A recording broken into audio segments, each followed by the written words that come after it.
여러분 반갑습니다. 고2 11월 학력평가 영어 해설 강의 4부에서 다시 인사드립니다.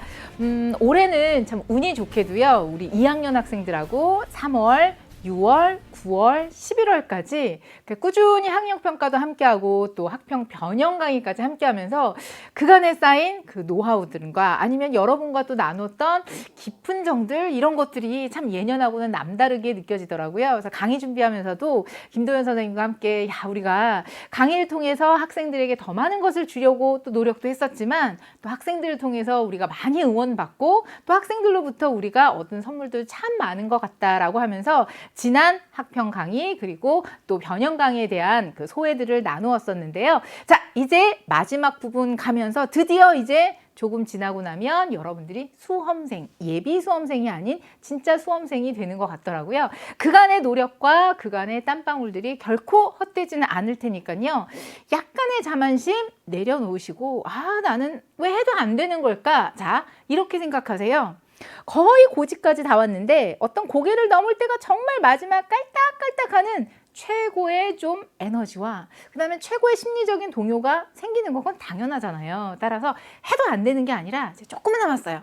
조금 이 고지만 넘어서면 될 테니까요. 이전과 같은 항상 여러분의 초심으로 돌아가서 조금만 더 한다. 한 걸음만 더 나아간다라는 자부심과 그리고 자신감과 스스로에 대한 어떤 응원의 메시지 이런 거 잊지 않으셨으면 좋겠습니다. 항상 김도현 선생님 또 저 여러분들을 위해서 많이 응원하고 하나라도 더 나눠줄 수 있도록 더 노력할 테니까요. 여러분도 조금만 더 분발하시길 바랍니다. 해설 강의 4부에 있어서는요. 본격적인 빈칸 추론 도전해 볼 텐데요. 31번은 김도현 선생님과 하셨죠. 그리고 초반은 조금 쉽게 수월하게 출발을 한 것 같아요. 저는 32번부터 함께 가도록 하겠습니다. 고난도 문제 몇 개를 한번 뽑아보니까 빈칸 중에서도 32번하고 34번이 좀 어려웠어요 라고 여러분 그 오답률에서 등장을 하게 되더라고요. 32번에 있어서는 어떤 그러면 허점이 여러분의 발목을 잡았을까? 빈칸이요. 제일 마지막에 들어가 있는데 저는 이거 풀면서 그런 생각이 들었어요. 요 문장 구조에 대해서 제대로 이해하지 않으면 그 문장 구조를 알려고 하니까 여기에 들어가는 빈칸에 들어가는 표현이 성격이 무엇인지까지도 좀 알아야 되는 그래서 제가 총평에서도 말씀드렸는데 빈칸 당연히 중요한 문장이잖아요. 자, 그런데 이 문장이 어떤 구조를 가지고 있는지를 모르니까 명확하게 이해도 안 되고 들어가야 되는 표현에 대해서도 오리무중이 되어버리는 자, 처음부터 한번 가보도록 하겠습니다. 첫 번째에 있어서도 여러분 난관이 들어오더라고요. 퀘스천 마크로 시작하고 있는데요. Are the different types of mobile device라고 했습니다. 동사가 먼저 나오고 그 다음에 주어가 나오네요. 그러면 원래 주어 다음에 are 있고 비동사 뒤에 들어가게 되는 보어는 누가 될까 하는 거 잘 보세요. 주어는 일단 다른 유형입니다. 모바일 디바이스라고 하니까 모바일 기기의 다른 유형, 모바일 기기의 어떤 다른 타입이다라고 했는데 그게 뭔데? 뒤에 나오잖아요. 스마트폰하고 태블릿이 나오는 거예요. 그래서 여기에서 이야기하고 있는 모바일 기기의 다른 유형, 그게 누구냐면 바로 스마트폰하고 태블릿이 되는 겁니다. 됐습니까? 여기까지 주어요. 근데 얘네들이 substitute냐 아니면 complement냐? substitute 명사로 뭡니까? 그렇죠. 대체할 수 있는 물건, 대체제. complement 하면 보완할 수 있는 보완제. 그러면 원래대로 바꿔볼게요. 이거예요. 주어가 여기서부터 여기까지예요. 자, 동사입니다. 뭐일까요? 대체제 또는 보완제. 근데 묻고 있는 거예요. 모바일 기기의 다른 유형인 스마트폰하고 그 다음에 태블릿은 대체물이야? 아니면 보완제야? 라고 묻고 있는 거예요. 모르겠지. 우리도. 영어 지문에서 먼저 질문이 나오잖아요. 여러분한테 답을 요구하는 게 아니라 너희들이 이거 알아? 헷갈리지? 너희들 잘 모르지? 그럼 우리 함께 알아볼까? 아니면 내가 답을 알려줄게. 관심 끄는 거예요. 그래서 뒤에 한번 봐보세요. Let's explore this question. 자, 이 질문을 한번 탐색해보자. 이 질문이 뭘까요? 한 번 더 정리하겠습니다. 스마트폰하고 태블릿. 모바일 기기의 다른 유형이잖아요. 근데 얘네들은 대체물로 쓰이는 건가? 아니면 보완제로 쓰이는 건가? 그렇죠? 자, 이 질문을 탐색해 봅시다. by ing 뭐뭐 함으로써. the case, 요 사례를 고려함으로써 사례를 가지고 한번 탐색을 해봅시다. 누구 사례냐라고 했더니 메들렌하고 알렉산드라. 바로 이 기기들을 사용하고 있는 두 사람. 이 두 사람의 사례를 연구함으로써 자, 이 질문을 대해서 한번 탐색을 해봅시다. 그러면 이 두 사람의 사례를 연구해봐서 휴대폰하고 태블릿이 보완제일까 아니면 대체제일까 가보도록 하겠습니다. 어떤 식으로 사용하나 일단 메들린부터 가볼게요. 메들린은 태블릿을 사용합니다. 뭐 하려고? 수업 시간에 필기하는데 태블릿을 쓴대요. 그래서 이 필기한 것들은 are synced to라고 하면 우리말로 하면 to 이하의 동기화되다. to 이하 동기화돼서 좀 어려우면 to 이하에 연동되는 거예요. 연결이 되는 거예요. 따라서 여기에서는 자, 스마트폰에 무선으로 동기화가 되는 거예요. 그러면 이제 태블릿에다가 필기를 했잖아요. 그럼 그 필기된 것이 무선으로 어디 스마트폰에 동기화가 되는, 연동이 되어지는. via 뭐뭐를 통해서 뭘 통해서요? 클라우드 컴퓨팅 서비스 이런 걸 통해서 이제 동기화가 되어요. 그럼으로 인해서 그래서 allow 허용하더라 메들린이 review her notes 필기한 걸 다시 복습하는 거예요.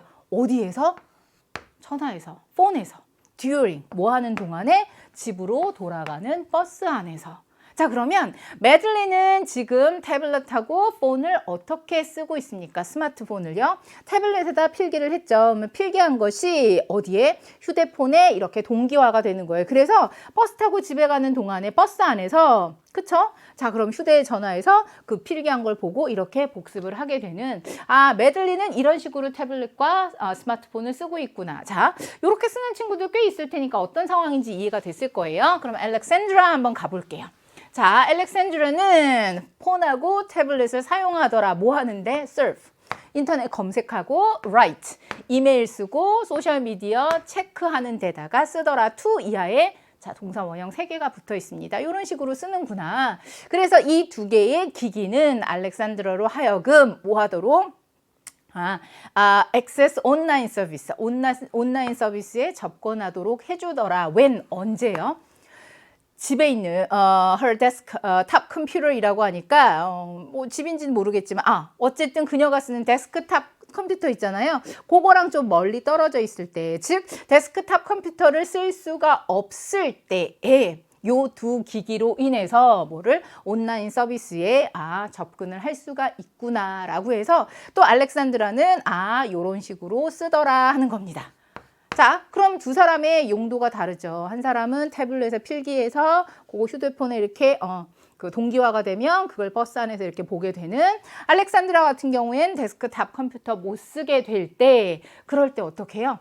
뭐 휴대폰, 그 다음에 폰하고 태블릿 이런 걸 통해서 이런 검색도 하고 이메일도 쓰고 이런 식으로 쓰더라. 자, 이제 정리를 해볼게요. 보시면 메들린에게 있어서 스마트폰, 태블릿은 뭐더라? 컴플리먼트더라 라고 해서 여러분 지문에 보면 이게 이탈릭체로 살짝 누워 있을 거예요. 그렇죠? 강조하는 거예요. 뭐 컴플리먼트. 메들린 같은 경우에는 서로 보완제로 쓰고 있더라 하는 겁니다. 그렇죠? 자, 보완제. 그러면서 gets greater functionality라고 하니까 이거는 뭐 기능성, 더 많은 기능성을 두 개의 기기로부터 더 많은 기능성을 얻게 되더라. when, 언제요? 함께 쓰이게 될 때라고 해서요. 보세요. 아까 메들린 같은 경우에는 뭐였어요? 필기할 때 이거 써서 그 다음에 연동해서 휴대폰으로 이렇게 보게 되는 거. 그쵸? 그러면 요걸 쓰게 되는 걸 보면 서로 보완제로서 사용하게 돼서 두 개를 같이 쓰게 될 때 그쵸? 더 기능성을 더 많이 얻게 되는. 그래서 메들린 같은 경우에는 보완제로서. 그러면서 알렉산드라 같은 경우에는 substitute. 요것도 역시 이탈릭체로 되어 있을 거예요. 뭐라고요? 얘는 보충제로서 쓰고 있더라 하는 겁니다. 대체제로 쓰이고 있더라. 그쵸? 따라서 요거는 보완하는 어떤 그러한 기능으로서 이렇게 쓰게 되는. 근데 알렉산드라 같은 경우에는 뭐예요? 데스크탑 못 쓰게 될 때 요거 가지고 대신해서 데스크탑 대신해서 이 두 가지 기기를 쓰게 되는. 그랬을 때 알렉산드라 같은 경우에 있어서 두 개의 기기는 뭐더라? 대체제로서 데스크탑 대신해서 사용하고 있구나. 끝났습니다. 자, 마지막 후반부 두 문장 한번 봐볼게요. 그러면서 스마트폰하고 태블릿 이것은 more or less라고 하면 뭐 거의 정도 생각하면 되겠네요. 거의 같은 기능을 하게 되더라. 알렉산드의 삶에 있어서 거의 같은 펑션을 풀필 하더라, 뭐 기능 같은 걸 수행하더라 정도 보시면 되겠네요. 그럼 결국에는 알렉산드라 같은 경우에는 그 두 가지가 결국에 같은 기능으로, 그쵸? 요것도 쓰고 저것도 쓰면 같은 기능을 수행하게 되는 것, 여기까지 봤습니다. 그러면 일단 여기까지 봤을 때 두 사람의 경우에 있어서 스마트폰하고 그다음에 태블릿을 어떤 식으로 쓰느냐. 한 사람은 그쵸, 같은 두 가지 기계인데 하나는 서로 보완하는 보완제의 개념으로 쓰고, 또 한 사람은 그쵸, 데스크탑 대신에 있어서 대체물로서 그쵸, 데스크탑 대신에 활용하는 거, 이렇게 보이는구나. 같은 기기인 것 같은데 쓰임이 달라요. 서로 살짝 다른 성격으로 사용이 되고 있는 거 보이죠? 그러면서 이제 마지막 정리를 하는 거예요. 이 사례에 있어서 이 경우, 즉 두 사람의 경우를 보고서 그쵸, 태블릿하고 그 다음에 휴대폰이 컴플리먼트인지 아니면 서브스티튜트인지 한번 생각해보자 라고 했는데, 이제 이 사례를 보니까 이 두 사람의 사례는 보여주더라. 무엇을 보여주느냐? 역할을 나타내고 있더라. 어떤 역할이냐라고 했더니 on 다음에 들어가는 게 전부 다 보면요, 명사구가 나와 있어요. 그러면 이러이러한 명사구까지요. 그러면 대절 뒤에 보니까 이러이러한 명사구가 place, 뭐뭐를 역할을 하더라 라는 거예요. 그러면 뒤에 보니까 in determining 이라고 하니까 determine 하면 뭡니까? 결정하다 거든요. nature, 어떤 본성, 성질 이런 거예요. 자, 무엇의 본성이냐? 관계. between 두 개의 물건, 제품 아니면 뭐 두 개의 어떤 서비스 사이에 있어서, 간에 있어서 관계의 본질을 결정하는 데 있어서 뭔진 모르지만 이것이 어떤 역할을 하더라라는 걸 보여주는 거구나. 태블릿하고 스마트폰하고, 그쵸?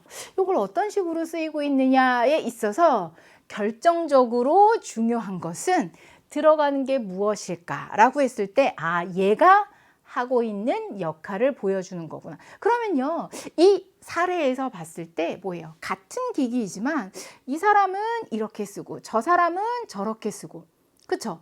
이 두 사물에 있어서의 어떤 본질 같은 거, 이런 걸 파악하는 데 있어서 다른 건 뭐예요? 그쵸, 누가 그 길을 어떻게 쓰느냐, 그거에 달려있다라는 얘기가 되잖아요. 따라서 선택지 한번 가볼게요.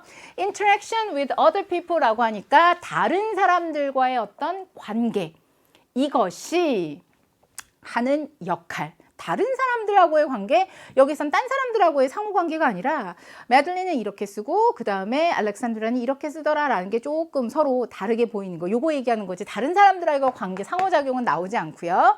개별적인 소비자의 행동, 그치? 그 소비자의 행동이 하는 역할, 그게 보여주다. 즉 개별적인 소비자가 어떤 식으로 쓰느냐에 따라서 소비자가 그 보충제가 되기도 하고 보완제가 되기도 하고 아니면 대체제가 되기도 하고, 개별적인 소비자가 어떤 식으로 사용하느냐, 요건 괜찮을 것 같아요. 왜? 두 사람이 쓰는 약간의 스타일이 좀 달랐으니까. 한번 봐볼까요? 사회적인 지위에 있어서의 변화이다. 사회적인 지위 나온 적 없고요. 여기서는 혁신적인 기술의 어떤 발전, 혁신적인 기술 발전, 이거보다는 똑같은 두 기기가 있을 때 어떻게 사용하느냐 이거였고요. 그 다음에 객관적인 어세스먼트는 평가입니다. 현재 상황에 대한 어떤 객관적인 평가, 이런 것도 없었거든요. 그러면 나머지는 너무 얼토당토하는 이야기들이 나오니까 얘를 다시 한 번만 넣어서 정리를 해보도록 할게요. 개별적인 소비자의 어떤 행동이다. 그치? 자, 그러면 개별적인, 우리말로 써볼게요. 소비자의 행동이라고 봤을 때 이 사례는 매들린과 그 다음에 알렉산드리아의 경우, 이것은 보여주더라. 뭘 보여주느냐? 역할. 어떤 식으로 역할을 하고 있느냐. 자, 어떤 역할이냐면 소비자의 행동이 하고 있는 역할. 그쵸? 이것. 특히 뭐 하는 데 있어서 두 가지 물건 아니면 두 가지의 서비스, 요게 관계의 어떤 본질, 이런 거. 결정하는 데 있어서 결국에는 소비자의 행동이 하는 역할, 소비자가 이렇게 하면 보완제로서의 역할이 되는 거고 이런 식으로 사용하면 그게 어떤 또 대체제로서도 사용이 될 수 있겠구나. 결국에는요. 자, 스마트폰하고 태블릿이 있어요. 이게 대체제일까? 아니면 이게 보완제일까? 그거는 결국 어디에 따라서 다르더라? 소비자가 어떤 식으로 사용하느냐 하는 거에 따라서 달라지게 되더라라는 것을 보여주고 있으니까 결국 핵심적인 거는 이거잖아요. 이렇게 쓰면 보완제, 이렇게 쓰면 대체제. 알겠습니까? 그랬을 때 여러분 해석하는 데 있어서요. 결국에 이것은 행동이 하는 어떤 역할, 그것을 보여주고 있구나. 행동에 따라서 달라지게 되는 거구나. 어떠한 본질을 결정하는 데 있어서 정도의 이 문장에 대한 기본적인 구문에 대한 이해와 분석이 먼저 수반이 되어야 할 것 같습니다. 됐습니까? 그래서 31번의 빈칸은 조금 쉽게 출발했다 하더라도 32번에 있어서는 좀 생각도 해야 되고 명확하게 이 문장의 구조가 어떤 건지, 그리고 여기서 중요한 거는요. 질문했죠. 그 질문에 대한 답을 어떤 하나의 예시 사례에서 그 사례에서 제시하고 있는 결론을 잘 보셔야 돼요. 얘는 이렇게 쓰고 얘는 이렇게 쓰고, 즉 어떻게 쓰느냐에 따라서 달라지는구나. 즉 소비자의 행동에 따라서 달라지는구나. 아시겠죠? 그래서 질문, 예화를 통한 마지막 주제 정리를 하고 있다라는 흐름까지 봐주시면 되겠습니다. 정답은 2번으로 갔으면요. 33번 가볼게요. 33번 빈칸 문제는요. 마지막에 보면 3점이라고 나와 있긴 한데 글쎄요. 3점 치고는 오히려 32번이 조금 더 어렵고 33번은 그거 32번보다는 조금 수월하지 않았을까. 왜냐하면 일단 에디슨 그러면 좀 친숙하잖아요.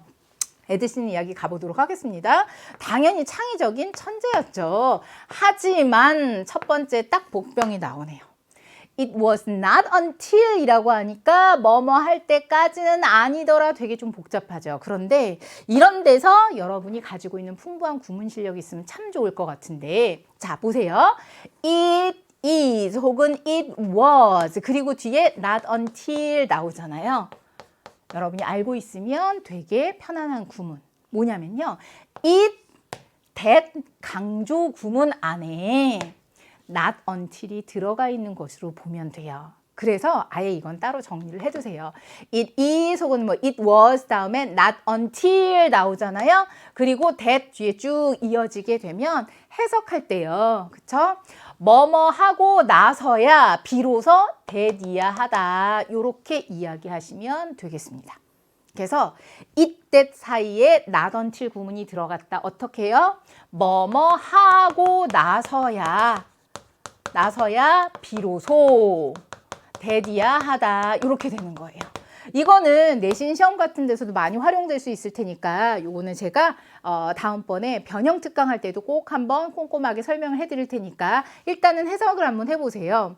토마스 에디슨 창의적인 천재였지만 뭐뭐 하고 나서야 마케팅의 원리의 일부를 발견하고 나서야 마케팅 원리를 알고 나서야 그는 더 많은 성공을 하게 되었습니다. 그러니까 똑똑한 천재였지만 마케팅 원리를 알고 나서 더 성공하게 됐다. 그만큼 천재한테도 뭐가 마케팅 원리가 되게 중요했나 보다라는 거 생각할 수 있을 거예요. 그의 최초의 발명품 중에 하나. although 비록 뭐뭐일지도 묶어 부를게요. 많이 필요하긴 했지만 최초의 발명품 중에 하나는 뭐였다? failure. 실패를 했대요.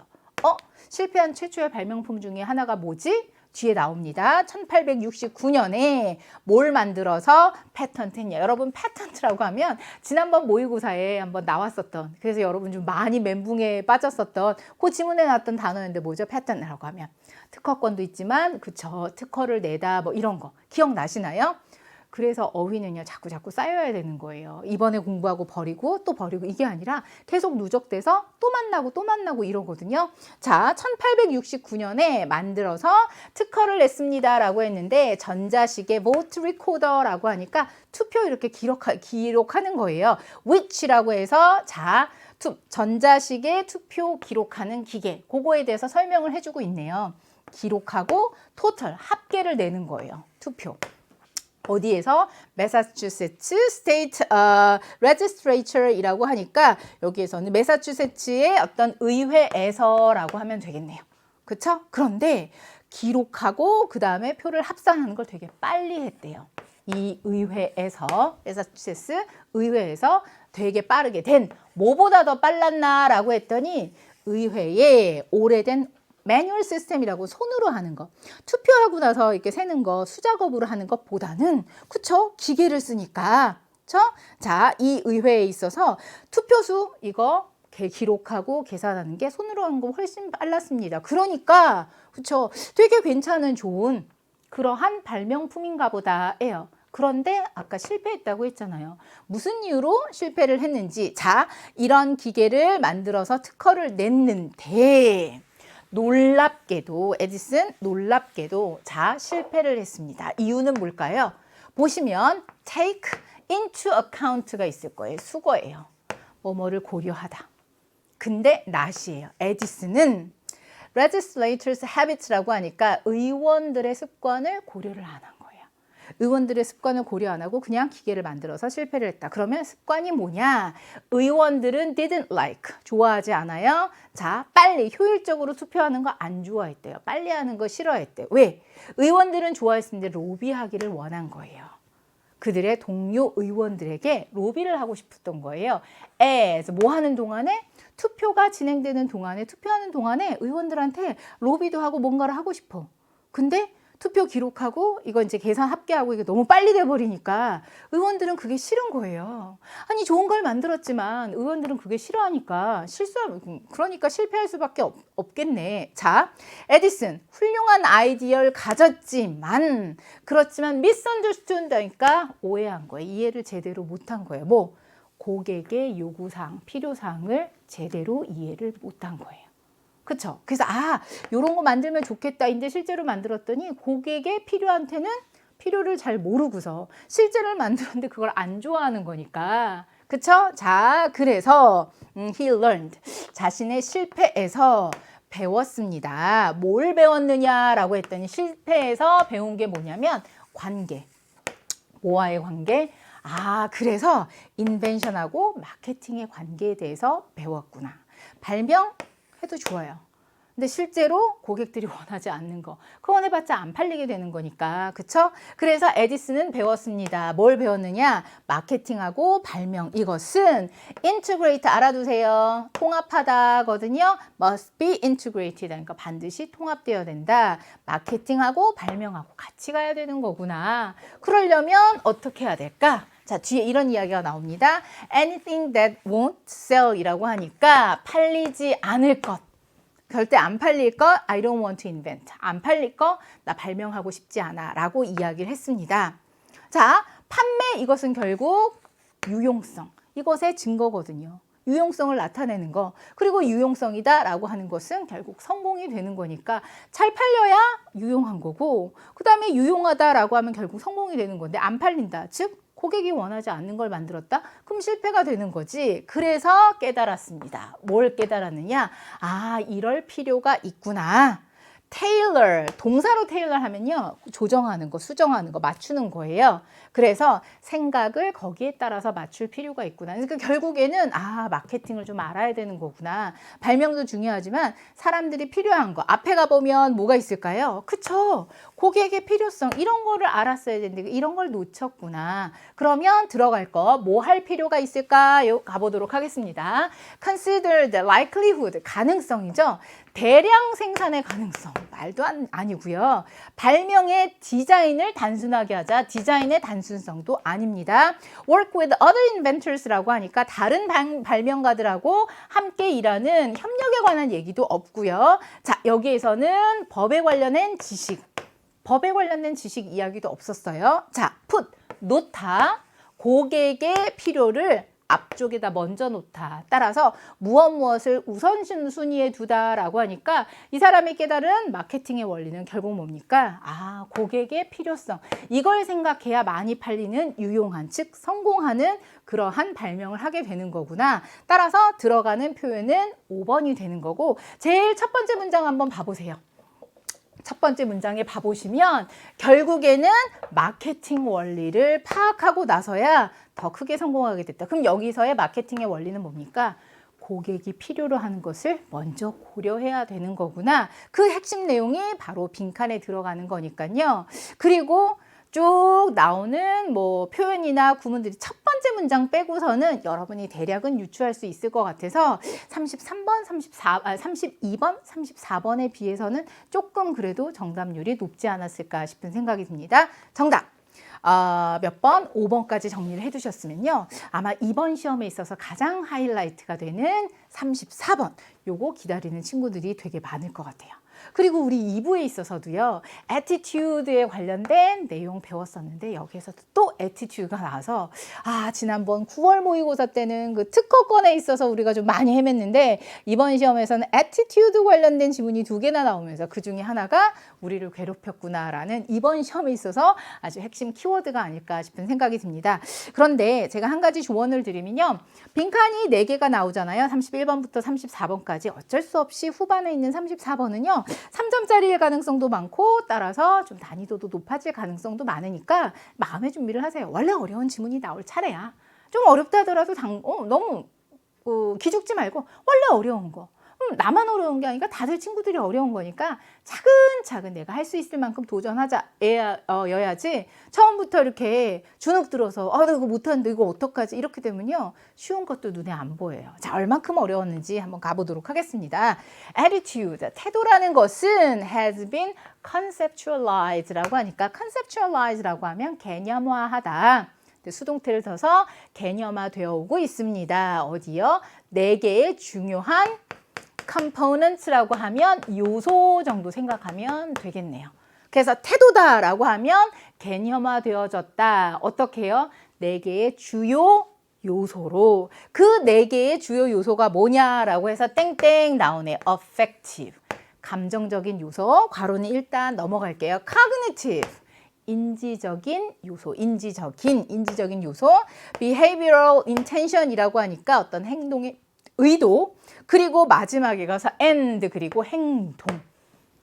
태도다라고 하면 4개의 구성 요소로 개념화가 되는구나. 태도 그럼 4가지가 들어가는 거구나. 첫 번째 affective 하면요. 요거는 뭐라고 하면 좋을까요? 감정적인, 즉 좋아하거나 싫어하거나 하는 그러한 feeling이 되고 cognitive라고 하면 인지적인이잖아요. 그래서 beliefs, 신념. 그리고 신념에 대한 어떤 평가. 그쵸? 어떻게 생각하는지 어떤 인지적인 요소. 그 다음에 행동 의도입니다. 그쵸? 행동의 의도다. 이거는 뭐 여기까지는 안 봐도 될 것 같고, 그리고 행동. 요거 4가지 요소로 개념화, 정의가 될 수 있겠구나. public attitudes라고 하니까 요거는 뭐야? 그쵸? 대중의 태도. 즉, 여기에 있어서는 야생동물 종에 대한 대중의 태도. 그리고 그리고 its management까지 가는 게 좋겠네요. 그것을 어떻게 관리하느냐, 야생종 그리고 그것의 어떤 관리에 대한 대중의 태도는 are generated 만들어지더라, 생성이 되더라, based on 어디에 근거를 두어서 어디에 근거를 두나라고 했더니 interaction이라고 했습니다. 상호작용이죠. 그렇죠? 이 요소들의 상호작용에 근거를 해서 어떤 대중의 태도가 만들어지더라예요. 그러면 이 구성 요소가 뭘까요? 그쵸? 앞에 나와 있는 요 4가지 요소. 요것들의 어떤 통합. 그러니까 하나하나가 따로가 아니라 이런 것들이 다 상호작용을 함으로 인해서 전반적인 사람들의 어떤 태도 이런 것들이 만들어지더라라고 해서요. 일반적인 사람들의 태도, 특히 야생동물 종 그리고 그것을 어떻게 관리하느냐. 중요한 건 대중의 태도는 이러한 4개의 요소들이 서로 상호작용을 하면서 어떤 태도 같은 것들이 만들어지는구나. 됐습니까? 자, 그러면서 이제 구체적으로 누가 나오느냐? 늑대에 관련된 이야기가 나오네요. 늑대에 관한 우리 어떤 태도를 형성하는 데 있어서 사람들은 strive to 동사원이요. 뭐뭐한데 애쓰다라는 거거든요. 자, 이 문장이 조금 어렵더라고요. 물론 뒤에 예를 들면 해서 구체적인 사례가 나오는데 그렇다면 이 앞에 있는 문장이 조금 더 명확하게 왔으면 뒷내용을 더 쉽게 갈 수 있거든요. 그런데 여기서 잘 안 보이는 게 있을 거예요. 자, 뭐가 있냐면 늑대를 향한 우리의 태도가 형성되는 데 있어서 사람들은 노력하더라. 뭐요? keep. 유지하는 거예요. 그들의 감정적인 요소. 즉 태도에 대한 감정적인 요소. 유지하는 거예요. 어떤 상태로? consistent라고 하면 일치하는. 뭐랑 일치하느냐? 인지적인 요소하고 일치하도록 유지하는. 그랬을 때 요 keep이라는 동사 잘 보라고요. 유지하다, 목적어가 목적 보호하도록 유지하다라는 요 덩어리가 딱 그쵸 끈을기처럼 보이면 좋겠는데. 그치? 자, 다시 한번. 늑대에 대해서 우리가 어떤 태도를 갖게 하잖아요. 가지려고 하잖아요. 태도를 형성할 때. 그럴 때 사람들은 중요한 건 뭐? 저 감정적인 요소를 일치하도록 뭐랑?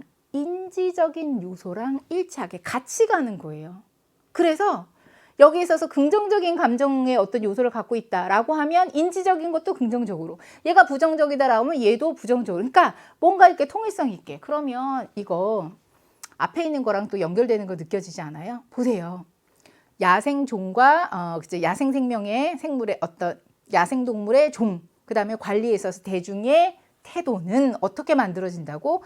요것들이 서로 상호작용을 하면서, 그러니까 따로따로가 같이 이렇게 하면서 태도를 만들더라라고 해서 같은 맥락이잖아요. 뭐와 뭐? 감정적인 요소하고 인지적인 요소하고를 일치하도록 유지하고자 사람들은 애쓰더라. 같은 맥락을 가고자 하더라예요. 그랬을 때 keep 목적어, 목적 보호가 빨리 보이면 참 좋을 것 같아요. 예를 들면 그럼 어떤 예가 될까요? 정서적인 거하고 감정적인 거하고 그 다음에 인지적인 거하고 일관성 있게 일치하도록 하려고 하는. 보세요. dislike wolves. 내가 안 좋아할 수 있어요. 그럼 안 좋아하다 여러분, 좋아하다 안 좋아하다 이건 뭐예요? 감정적인 요소잖아요. 안 좋아하다 부정적인 거죠. 그러면 I believe, 나는 믿습니다. 뭐라고 믿느냐? 아우 늑대들은 사람들을 죽이는구나. 자, 부정적인 감정이 가죠. 그러니까 인지적인 신념에 있어서 사람들을 죽이는구나. 죽여왔구나. 안 좋게 부정적으로 가는 거예요. 그렇죠? 자, 그 다음에 요거 조심하세요. having people killed에서 얘가 사역동사로 쓰였구나. 사람들이 죽이는 게 아니라 사람들이 죽여지도록 하는 거. 사람들이 죽임을 당하는 거. 늑대에 의해서 사람들이 죽임을 당하는 거. 이것은 나쁜 거구나. 보세요. dislike하다. 첫 번째. 감정적으로 부정적이 됐죠. 그러니까 사람들을 죽였구나. 안 좋은 인식을 갖게 되는 거예요. 사람들이 죽게 되더라. 이건 안 좋은 건데, 즉 신념에 대해서 평가를 하는 거예요. 이거는 나쁜 거구나. 그렇죠? 자, 그러다 보면 행동적인 의도 뭐가 됩니까? 어떤 행동적인 의도냐라고 했더니 이것으로 인해서 결과적으로 나오는 행동의 어떤 의도. 이게 뭐냐면 사람들 죽이는 거. 여기 앞에 보면 이거는 안 좋은 건데 안 좋게 판단을 부정적으로 딱 같이 판단을 했잖아요. 그럼 그 결과 어떤 행동 하게 될까요? 행동의 의도는 어떻게 하는 거다? support, 지지하는 거예요. 늑대를 조절하는 프로그램. 늑대를 좀 통제하는 프로그램을 지지하게 되는 거예요. 왜? 난 늑대 싫은데. 그치? 그러면서 늑대는 사람들 죽이던데 나쁜 데로 가서. 그쵸? 죽이는 거 그건 나쁜 건데. 그쵸? 안 좋은 판단까지 했잖아요. 그쵸? 부정적인 판단? 그럼 거기에 대해서 이제 의도되는 행동의 의도는 뭘까? 그러니까 얘네들을 통제하는 프로그램, 그래, 그건 지지해야지. 왜? 늑대는 나쁘니까 사람들 다치게 하는 거니까. 그쵸? 자, 그리고 나서 이러한 행동의 의도 다음에 나오게 되는 실질적인 행동은 그럼 뭐가 될까요? 그렇죠. 늑대를 쏘게 되는 이런 역사들이 나오게 되더라. 그러니까 어떤 늑대에 대해서 우리가 어떤 애티튜드를 취하게 되잖아요. 결국엔 뭡니까? 감정적인 거에서 인지적인 거에서 행동의 의도에서 행동까지 다 일치되게, 부정적인 건 다 부정적인 걸로 이렇게 연결이 되고 일관성을 유지를 하게 되는 거구나가 되는 거예요. 그래서 마지막에 한번 봐보세요. 이 예에서, 늑대의 예에서 뭐뭐뭐뭐 하더라에서 뒤에 한번 봐볼까요? producing이라고 하니까 부정적인 전체 어떤 태도를 만들어내더라라고 하니까요. 뭔진 모르지만 뒤에 ing로 이뤄진다. 그러면 빈칸에 들어갈 표현 보니까 전부 다 주어동사에 절이 나오더라고요. 그럼 앞에 완전한 절이 나오면서 뒤에 ing 나오니까 이것은 분사 구문으로 보면 좋을 것 같아요. 그래서 부정적인 전체적인 태도를 만들어내면서 이렇게 해요. 그러면 이 예를 통해서 뭘 볼 수 있을까? 늑대에 대한 우리의 태도 봐봐. 부정적으로 생각하는데 왜? 예를 들어 안 좋아하더라. 그럼 부정적으로 인식하게 되고 부정적인 행동의 의도가 나오고 그럼 부정적인 행동까지 나오게 쭉 일관성이 있게 되어지는구나. 따라서 그걸 정리하는 거 찾도록 해보겠습니다. 태도는 drives the various forms of belief라고 하니까 다양한 신념의 형태를 유도하더라라고 해서 태도로 인해서 신념의 형태가 다양해지더라 이런 얘기는 없었고요. 그렇죠? 태도를 만드는 데 있어서는 4가지 요소가 일관성 있게 같이 일치하면서 움직이더라 이거 그 이야기였는데 얘는 아니었습니다. 자, 보시면 태도의 모든 측면, 즉 4가지의 요소가 있다라고 했잖아요. 여러분 consistent가 뭐라고요? 일치하는, with 이하와 일치하는 이라고 해서요. 태도의 모든 측면, 즉 대표적인 네 가지 측면은 서로 일치를 하더라가 되는 거예요. 그렇죠? 어떤 하나의 감정적인 요소를 갖게 되면 일관성 있게 이렇게 가서 결국엔 늑대에 대해서는 뭘 만들어낸다고 했습니까? 일관성 있게 가서 전체적으로는 부정적인 태도를 만들어내는 거구나 라고 해서요. 맞아요. 얘는 일단 후보에 올려놓으면 자 3번에 한번 가보면 태도의 인지적인 요소 이것이 outweigh 알아두세요. 굉장히 많이 나와요. 뭐뭐보다 크다, 뭐뭐보다 중요하다예요. 그래서 인지적인 요소가 뭐 감정적인 요소보다 크더라, 뭐가 뭐보다 더 중요하다 이게 아니라 서로 일관성 있게 가더라 이게 초점이었으니까 3번은 빼고요. 태도의 요소는 simultaneously 동시에 평가되지 않더라. 동시에 평가하더라. 따로따로 평가하더라. 그거보다는 비슷하게 일관성 있게 가더라 라고 해서요. 동시평가냐 아니면 따로따로 평가냐 거기와는 동시적인 개념하고는 좀 차이가 있는 것 같습니다. 마지막에 5번에 보면요. Our biased attitudes라고 하니까 우리의 약간 어떤 편협된 태도 이것은 get in the way of 여러분 보세요. get in the way of 하면요. 어떤 길 안에 있는 거예요. 내가 가야 되는데 길 안에 누가 있다? 방해가 될 거 아니에요. 따라서 get in the way of 하면요. of 이하를 방해하게 되더라. 이런 의미예요. 따라서 우리의 편향된 태도는 biodiversity가 뭘까요? 생물학적인 어떤 다양성. 그걸 보존하는데 방해가 되더라라고 해서 생물학적인 다양성에 관련된 얘기도 나오지 않았거든요. 따라서 정리를 해보면 위에서 얘를 한번 봐봐라. 그래서 결국에는 attitude의 구성 요소가 어떻게 해요? 앞에 있었던 누구? consistent 있었잖아요. consistent. 그리고 그 앞에 봐보면 interaction 하더라. 서로 상호작용을 하더라 라는 맥락에서 결국에는 얘를 봐봐라. 태도의 모든 요소들은 서로 일치하게 되더라. 그래서 늑대에 있어서는 대중들은 조금 더 어떤 거요? 마지막에 한번 가보니까 결국에는 부정적인 태도를 만들어내게 되더라. 요렇게 이어지고 있으니까 정답은 몇 번으로 갈까요? 바로 2번에 해당하는 걸로 보시면 되겠습니다. 여러분은 어디에서부터 살짝 내용이 틀어진 것 같아요? 저는 keep이 나오는 그 부분, 그리고 interaction 나왔었던 거. keep consistency 있죠. 그 다음에 interaction 이런 것들이 여러분한테는 힌트가 됐었는데 잘 캐치를 하지 못한 게 아니었을까 싶은 생각이 드니까요. 그러니까 전반적인 내용의 정리는 이렇게 해두시고 이제 혹시 필요하다면 변형 특강에서 살짝 다른 각도로 또 이렇게 보다 보면 내용이 훨씬 더 잘 와닿을 수 있을 테니까 일단은 내용 정리는 여기까지 마치도록 하겠습니다. 그리고 나서 이제 만나게 되는 것이 바로 35번 무관한 문장을 찾으세요 예요.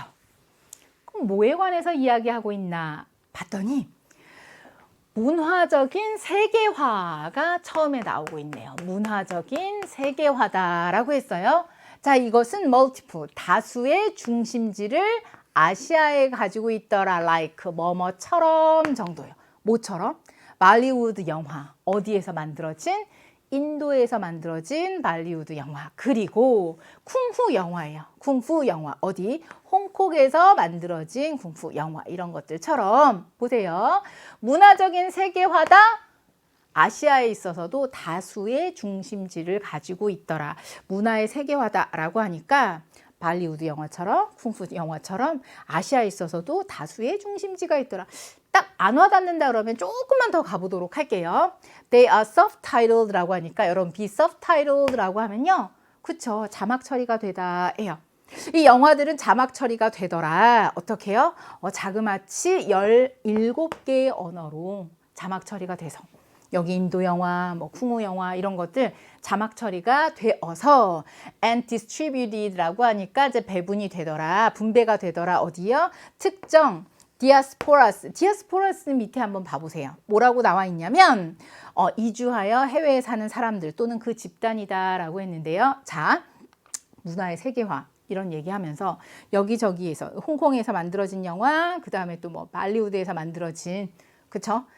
그 인도에서 만들어진 이런 영화 여기에 이제 자막 다양하게 자막 같은 것들이 붙어서 해외 이주해 있는 어떤 그 특정 그 사람들 이런 사람들한테 이렇게 다 분배가 되어지는 됐습니까? 그러니까 좀 딴 곳에 있다 하더라도 자막 처리가 된 뭐 홍콩 영화, 그다음에 인도 영화 이렇게 볼 수가 있구나. 이러한 문화적인 장소 어떤 장소냐라고 했더니 힌두어 아니면 만다린어 이런 거에서 지배되어지는 이런 문화적인 공간. 이런 문화적인 공간은 ignore, 무시하더라. 그 다음에 도전하더라. 이의를 제기하더라. 뭐에? 영어의 확산에 이의를 제기하고 영어의 확산을 무시를 하더라. 이게 무슨 말일까요? 문화가 세계화가 되다 보니까 아시아에 있어서도 그쵸? 이제 이런 영화 만들어지면 거기에 각 다양한 자막을 만들어서 널리 퍼져 있는 이주미 이런 데다가 이제 영화가 이렇게 보급이 되는 거예요. 그러다 보니까 어떻게 영어가 확산되는 거 이거 무시하고 영어의 확산 이런 거에 이제 이의를 제기하면서 그쵸? 이런 데서 만들어진 영화들이 다른 데서 자막 처리가 돼서 이렇게 확산이 되고 있구나 정도 보시면 되겠습니다. 자, 계속해서요. 프로페서 바시라는 프로페서가 그래서 보여줬습니다. 뭘 보여줬느냐라고 했더니 how 어떻게 중국, 인도의 아이들, 싱가포르에 있는 중국, 그 다음에 인도 아이들이 are network 서로 연결이 되는지. Chinese Indian culture다라고 했는데 앞에 팬이라고 붙었을 거예요. 그렇죠? 그래서 팬이라고 해서 이렇게 접두어처럼 붙었다라고 하면요. 뭐뭐를 전체를 이제 포함하는 정도. 따라서 여기에 있어서는 중국의 문화, 인도의 문화 정도 이렇게 보시면 되겠네요. 자, 중국 애들, 인도 애들이에요. 근데 싱가포르에 있는 애들. 근데 얘네들이 다 연결이 되는 거예요. 네트워크로 연결이 되는 거예요. 중국 문화, 아시아 문화 다 네트워크 연결이 되더라. 뭘 통해서? 인게이지먼트 참여해요. 중국의 대중가요에 참여하고 또 그 다음에 인도의 영화에 각각 참여함으로써 자 중국 아이들이고 인도 아이들은 이제 싱가포르에 있어요. 그럼에도 불구하고 중국권 문화 그 다음에 인도권 문화 이런 거에 다 연결이 되는 거예요. 뭘 통해서? 이런 거에 참여한 걸 통해서 중국 문화, 인도 문화 이런 데다 다 네트워크가 되더라, 연결이 되더라. 어떤 식으로 되는지를 이 교수가 보여줬습니다. 그러니까 좀 멀리 떨어져 있지만 문화를 공유함으로써 뭐 때로는 그 자막 처리된 뭐 이런 영화 같은 걸 봄으로써 멀리 있지만 그 문화들을 공유를 하는 거예요. 그쵸?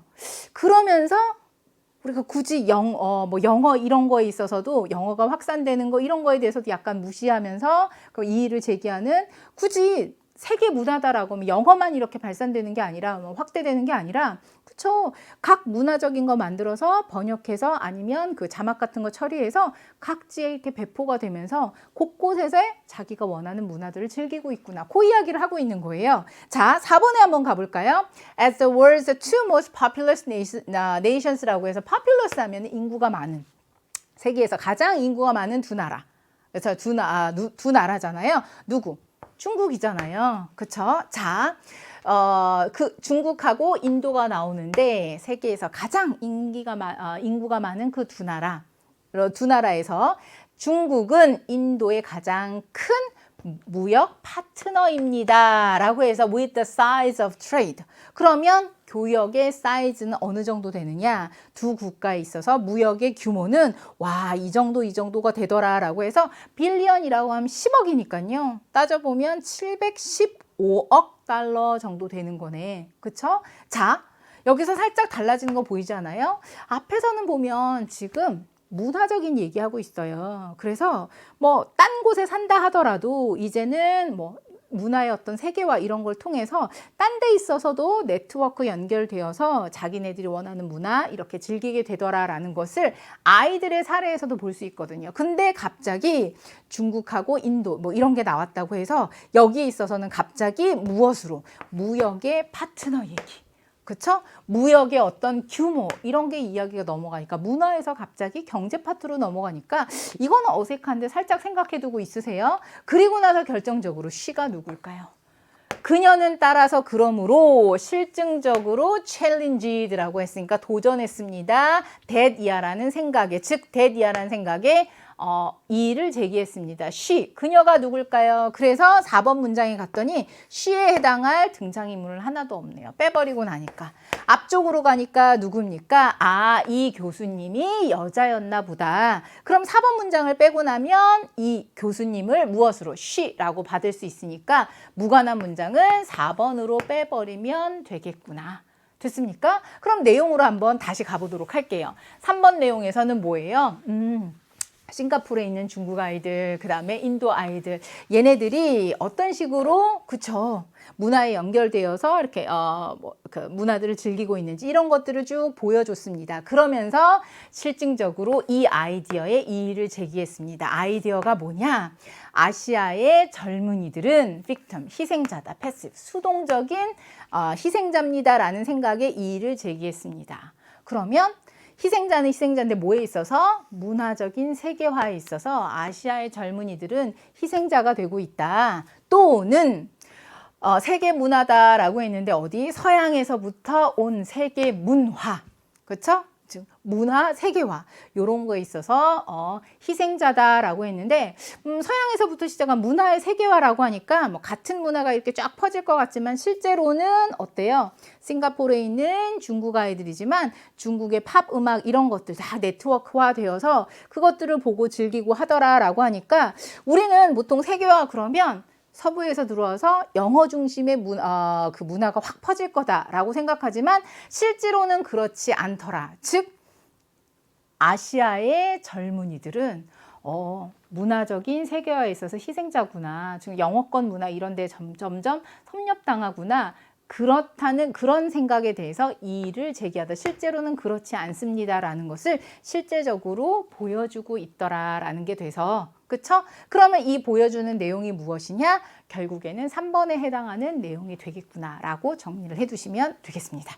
여기까지 문장을 빼고 나서 꼼꼼히 따져보려고 하니까 그쵸? 내신 준비하려고 하다 보면 조금 불편할 수도 있겠지만 잘 들여다보면요.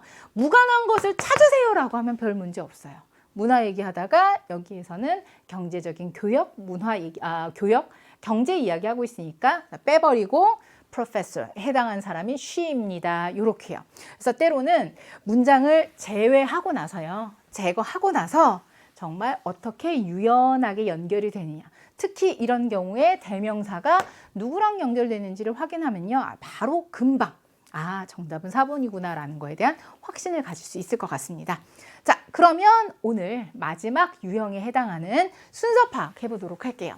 36번하고 37번이 있는데 여러분들의 오답률을 보니까 36번보다는 37번을 조금 어렵게 생각하더라고요. 그런데 저는 거기에 대해서 살짝 이의를 제기하고 싶어요. 왜냐? 분명히 ABC에서 두 문제 다요. 눈에 보이는 단서가 있더라고요. 이 정도쯤 됐을 때는 약간 여러분 노력하고 애를 써서 정답을 충분히 유추해낼 수 있을 것 같아요. 분명히 보였는데 놓친 거. 그 연결고리가 뭘까요? 그걸 저랑 한번 찾아보자고요. 36번 뭐부터 시작하도록 하겠습니다. lotus plant라고 하면 식물은 식물인데 연꽃 식물이에요. 그래서 다른 말로 하면 white water lily라고 하는데 그냥 저는 연꽃 식물이라고 할게요. 연꽃 식물은 성장합니다. 어디에서? 더러운 muddy, 진흙투성이의 바닥이다 라고 했는데 호수 그리고 연못. 그러니까 연꽃이 예쁘고 멋있고 그래요. 그런데 되게 더럽고 진흙이 막 투성이로 되어 있는 그런 호수 연못 바닥 이런 데서 자라더라. 하지만 이거에도 불구하고 그래서 진흙탕에 어떤 더러운 바닥 이런 데서 자라지만 그럼에도 불구하고 그 잎은 연꽃의 잎은 항상 굉장히 깨끗하더라예요. 성장 환경은 되게 더럽고 진흙투성인데 잎은 되게 깨끗하더라. 그럼 여기서 생각하는 거, 왜 그렇지? 뭔가 비결이 있을 것 같은데? 읽으면서 궁금하잖아요. 자, A번에 가볼게요. As a result of this investigation. 여러분, investigation이 뭐게요? 연구조사예요. 이 연구조사의 결과. 그럼 뭔가 연구하고 조사해야죠. 근데 여기에서는 되게 깨끗하다라. 왜 그런지 이유가 나와야 될 테니까 일단 A번은 아웃인 거예요. 더 이상 읽어갈 필요가 없어요. B번에 한번 가볼게요. That is because 덩어리로 알아두세요. 왜냐하면이 되는 거예요. 왜냐하면 뒤에 이유가 나오더라. 그럼 우리는 어떤 이유가 필요한데 이렇게 더러운 데 사는데 잎은 어떻게 그렇게 깨끗할까? 거기에 대한 이유 나왔으면 좋겠는데 처음에 시작하는 게 그럴싸해요. 좀 더 한번 가볼까요? 왜냐하면 뭐뭐 할 때마다 가장 작은 particle이라고 하면 입자예요. 먼지 입자가 동사로 낸다면 내려앉다거든요. 연꽃 식물에 내려앉을 때, 즉 가장 작은 먼지 입자. 먼지 입자가 이제 식물 위에 연꽃 위에 내려앉잖아요. 그러면 그것은 즉 작은 입자는 즉시 잎을 흔드는 거예요. 먼지가 내려와서 자 그러면 그것은 잎을 흔들더라. 그러면서 directing이라고 하니까 자 무엇을 어디로 향하도록 뭐가 그 먼지 입자들이 어디 다른 특정 곳으로 특정한 장소로 가도록 방향을 정하더라. 그쵸? 유도를 하더라. 이 정도 보면 되겠네요. 그러면 더러운 환경에 살지만 깨끗한 이유에 대해서 뭔가 설명이 나오는 것 같아요. 대충 B 괜찮을 것 같아요. 혹시 모르니까 C번으로 한번 가볼게요. 가보면 the lotus. 연꽃의 이 특징이 뭘까요? 라고 하면 구체적으로 알고 싶은데 이 특징 때문에 자, led 이끌었습니다. 연구자들이 to 이해하도록 즉 새로운 주택용 페인트를 고안하도록 만들었습니다. 라고 하니까 뭔가 연꽃의 특별한 특징이 나와야 되는데 여기는 우리를 궁금증을 낳아내는 그런 소재가 나오고 있으니까 C는 아닌 것 같아요. 그러면 확실하게 B부터 가면 되겠네요. 왜 깨끗할까? 다시요. 왜 그러느냐? 먼지 입자가 내려앉으면 잎을 흔들더라. 잎이 흔들리도록 하더라. 그래서 먼지 입자가 한 특정 장소로 향하도록 하더라. 자, 그러다가 raindrops, 빗방울이잖아요. falling이라고 하니까 나뭇잎에 떨어지는 빗방울. 이것이 are sent, 보내지더라. that same place, 요 장소하고 똑같은데. 그래서 가가지고서는 먼지를 씻어내더라. 자, 그러면 여기서 보면 자 연꽃이 있잖아요. 먼지가 내려앉으면 이렇게 내려앉음으로 인해서 이게 뭐 약간 흔들리게 되나 봐요. 웨이브 흔들게 되는. 그러면 먼지가 어떤 곳으로 이렇게 한 곳으로 이렇게 모이게 되나 보죠. 자 그러다가 나뭇잎 위에 연꽃잎 위에 빗방울이 떨어지잖아요. 그럼 그 빗방울이 아까 먼지가 모여있는 그쪽으로 쭉 가게 돼서 빗방울이 모이게 되니까 결국엔 그 먼지를 씻어내게 되는. 그러면 결국에는 여기 뭡니까? 이런 환경에 살지만 잎이 왜 이렇게 깨끗하냐라는 거에 대한 이유가 나오는 거예요. 그러면서 이러한 특성이 있구나. 그럼 그 특성을 받는 게 뭐예요? 바로 C로 가면 되죠. 이러한 특성, 연꽃이 가지고 있는 이러한 특질, 이것으로 인해서 연구가들이 그래? 그러면 그걸 활용해서 주택용 페인트를 한번 고안하면 어떨까? 이 원리, 이 특징을 사용해서. 그쵸? 자, 그래서 뒤에 가보니까 연구가들은 began working on. 여러분, work on 하면요. 뭔가 굉장히 열심히 노력하는 거거든요. 그래서 노력하는 거, 연구하는 걸 시작했습니다. 자, 어떻게 하면 페인트를 발전시킬 수 있을까? 어떤 페인트인가? 라고 봤더니 비가 왔을 때 깨끗하게 씻겨지는. 비 왔을 때 깨끗해지는. In much the same way 라고 하니까요. 아주 비슷한 방식. 뭐랑 비슷한 방식? lotus leaves라고 하니까 연꽃잎이 하는 것. 즉 연꽃잎이 깨끗하게 씻기는 거 있잖아요. 그래서 그것과 아주 비슷한 방법으로 비가 왔을 때 깨끗하게 되는 그런 페인트를 만드는 방법. 그거를 연구를 했습니다. 즉 연꽃잎이 깨끗함을 유지하는 거 앞에서 과정을 봤잖아. 이것 때문에 그래 그 원리를 가지고 비 왔을 때 깨끗해지는 페인트를 한번 만들어 보자. 그쵸?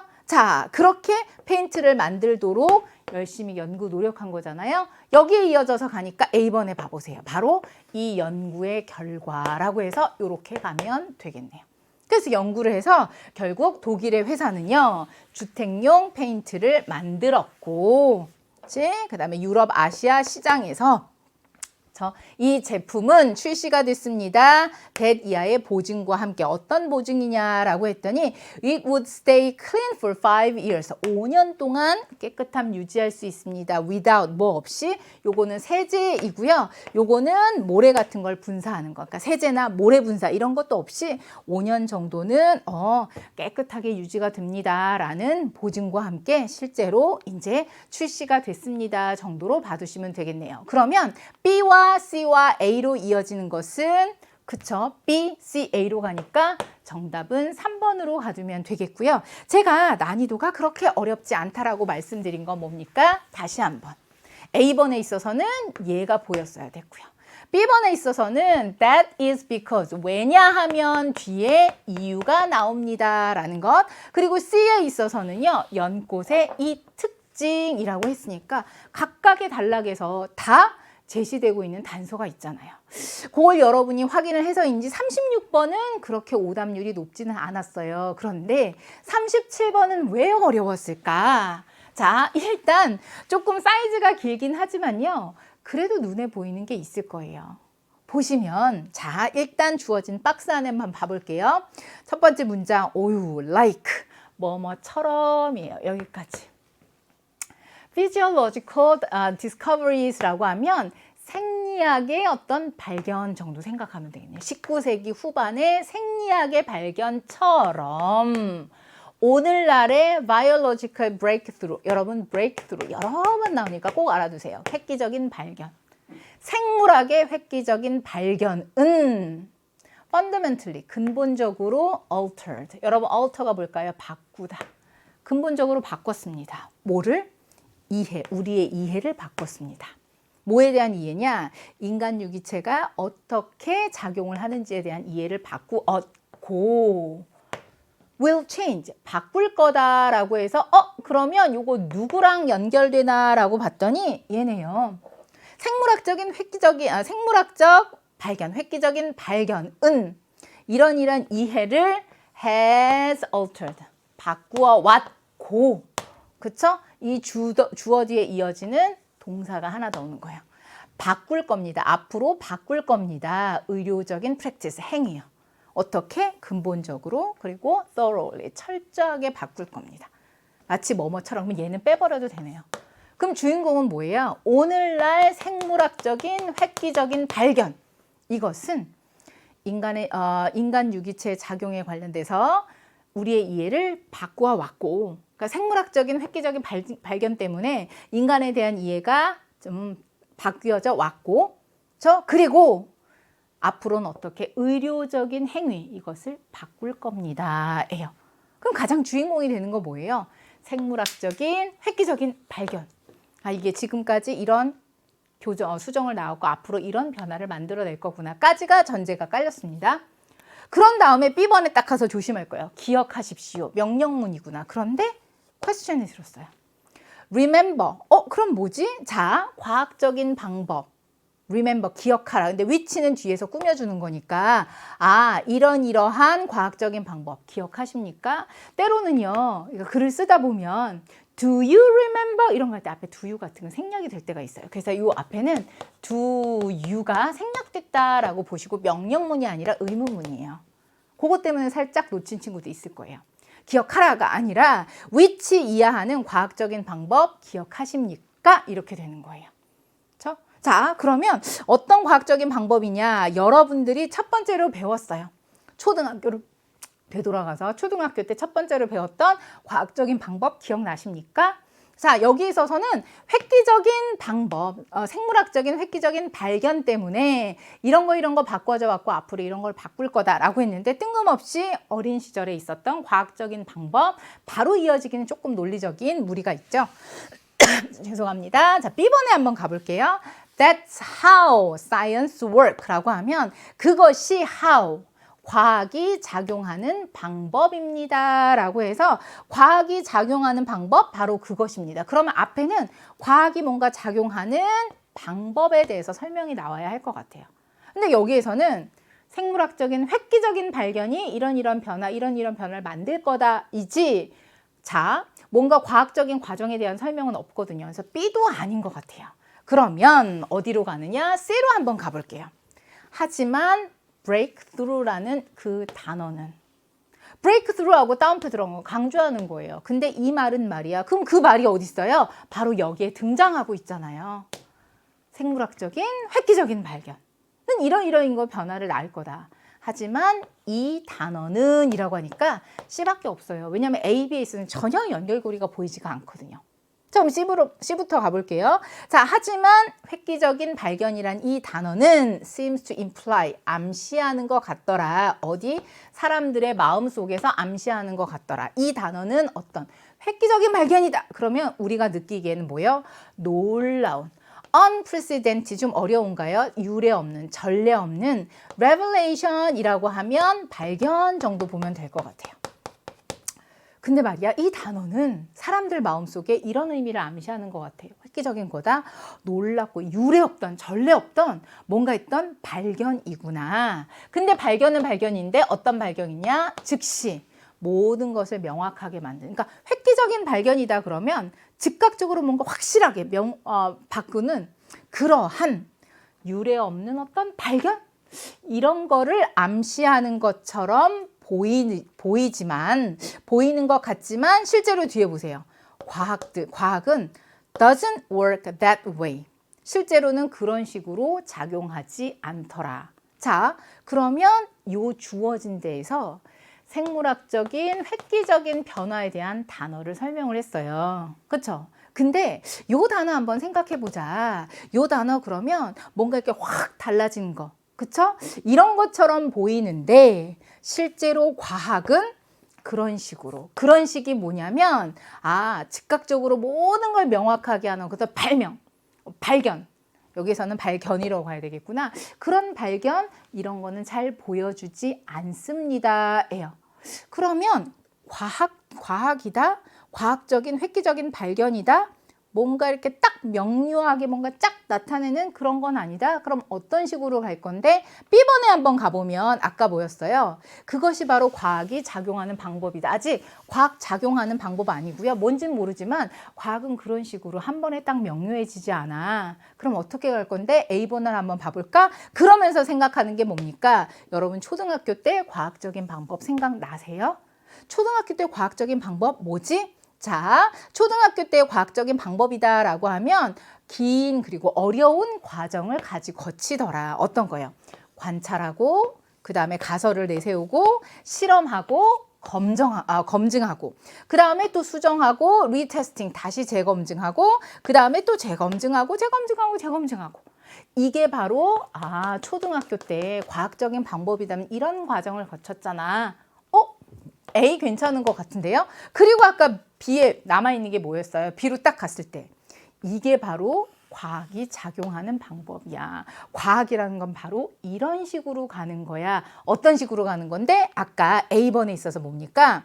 관찰하고 가설 세우고 실험하고 검증하고 다시 수정해서 다시 검증하고 이게 바로 과학이라는 거지. 이렇게요. 그러면 여기서 알 수 있는 과학은 뭡니까? 한 번에 짠 이러고 획기적으로 확 이렇게 나오는 게 아니라 계속 반복 이어진다. 그게 어디? 야, 초등학교 때 봐봐. 너 이런 식으로 했잖아. 그러면서 마지막 어디 B로 가서 이게 바로 과학이 작용하는 방식이야. 그쵸? 그래서 획기적인 어떤 이해, 관계에 대한 이해, 뭐에 있어서 우리의 유전자하고 그 다음에 만성질병에 관련된 만성질병 사이에 있어서 관계를 획기적으로 이해한다. 여기까지가 and 뒤에 있어서 주어부가 되겠네요. 그렇죠? 그래서 과학이라는 것은 단계별로 이렇게 오랜 기간에 반복 검증 이런 게 이루어지는 그게 바로 과학이다. 따라서 여기에서는 유전자 만성 질병에 있어서 어떤 관계에 대한 획기적인 이해다라고 하면 이런 이해는 happens, 동사가 되는 거예요. 발생을 하게 되더라. In just that way. 바로 그런 식으로. 그런 식이 뭡니까? 과학이 작용하는 방식. 그게 뭐라고? 아까 A번에 가니까 이런 식의 여러 단계 긴 과정을 거치더라가 되는 거지. 그러는 과정에서 building on이라고 하면 토대를 쌓아가는 거예요. 자, works of scientists라고 하니까 과학자들의 작업에다가 계속해서 쌓아가는 수십 년 혹은 심지어는 수세기 전에서부터 과학자들이 쌓아놓은 거 거기에서 이렇게 토대를 쌓아가면서 그러면서 뭔가 획기적인 이해 이런 것들이 이루어지는 거지 하루아침에 되는 건 아니더라. 그래서 마지막에 가보면 B번에 실제로 여전히 발생하고 있는 그래서 이야기는 계속해서 unfold가 뭘까요? fold는 접는 거고 unfold는 펼치는 거잖아요. 그래서 계속해서 지금 일어나고 있는 그래서 이야기는 계속해서 펼쳐지더라. 뭐 연구가 press on이라고 하면요. 계속 밀고 나가는 거, 계속 진행되는 거예요. 그래서 연구가 계속 진행되는 한 이야기는 계속해서 펼쳐지는. 그래서 획기적인 발전이다. 어느 순간 확 이렇게 발견이 되는 게 아니라 계속 또 이어지고 계속 그쵸. 연구는 계속 되어지는 그게 바로 과학입니다라는 이야기를 하고 있어서 C, A, B에 해당하는 순서를 찾아보니까 정답은 바로 4번에서 찾을 수 있습니다. 그쵸? 자, 그랬을 때 눈에 잘 안 보이긴 하지만 일단 breakthrough라는 게 C에 있어서는 단서가 됐어요. 근데 B에 있어서는 뭐겠습니까? 바로 이 부분 보세요. 그것이 바로 과학이 작업하는 과정입니다. 어떤 식으로 작용하는지 그런 과학에 작용하는 과정이 나와야 한다라는 거 살짝 유추할 수 있었고 얘가 조금 어려웠을 거예요. 분명히 여러분 명령문이라고 생각했을 텐데 퀘스천이 있으니까 앞에 do you 그것만. 그러니까 제 눈에는 보였다 하더라도 여러분의 발목을 잡는 맞아요. A, B, C의 표현들 아직까지는 잘 보이지는 않았지만 그런데 훈련을 통해서 명시적으로 단서를 A, B, C에 보여줬던 36번의 문제도 있었지만 37번도요. 살짝 까다롭긴 했지만 그래도 나름의 단서는 품고 있었던 문제였고 그것들을 우리가 밝혀내는 거 그것이 앞으로 차근차근 쌓아야 하는 독해의 노하우가 되고 고득점, 고등급으로 가는 나의 과정이어야 되겠구나라는 것을 다시 한번 배울 수 있었던 것 같습니다. 여기까지 여러분과 함께한 11월 모의고사의 4부 독해였고요. 나머지 부분은 아까 보니까 우리 김도현 선생님께서 땀을 뻘뻘 흘리시면서 또 열심히 준비하면서 많은 이야기 보따리를 풀기 위해서 노력하고 계시더라고요. 선생님 불러보도록 하겠습니다. 여러분 5강까지 최선을 다해서 열심히 마무리 잘 지으시고요. 저는 다음에 또 변형 특강에서 인사드리도록 하겠습니다. 수고하셨습니다.